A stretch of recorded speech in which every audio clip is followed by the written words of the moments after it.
In 2004, Hurricane Ivan slammed into the Gulf of Mexico, creating an underwater mudslide that would topple Taylor Energy's Mississippi Canyon oil platform. As the platform fell into 450 feet of water 12 miles off the coast of Louisiana, it broke the casings of the more than 20 wells connected to it.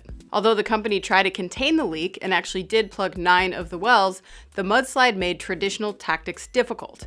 So these wells have just kept leaking at a rate that could be as high as 900 gallons per day.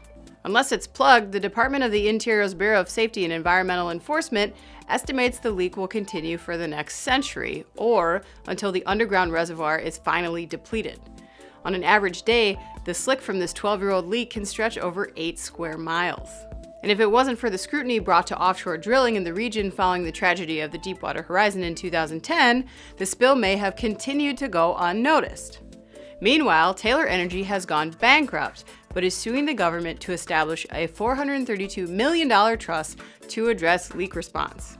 They feel the leak is, quote, an act of God for which the company cannot legally be held responsible. The company also states that any further action to halt the leaks would be worse for the environment. So how could a spill of this size and scope not make headlines and draw greater scrutiny? Well, first, the Coast Guard classifies many spills, up to 100,000 gallons, as minor or moderate, and small spills get less of everything, including media attention and cleanup funding.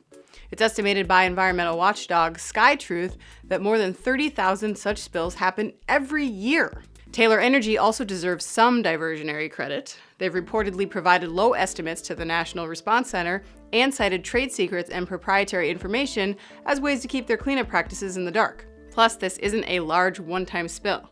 Because the amounts are slow and steady, the spill simply doesn't come to the top of the priority list.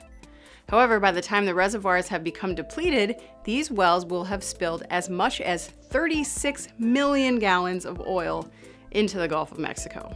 I'm Anna Wells, and this is IEN Now.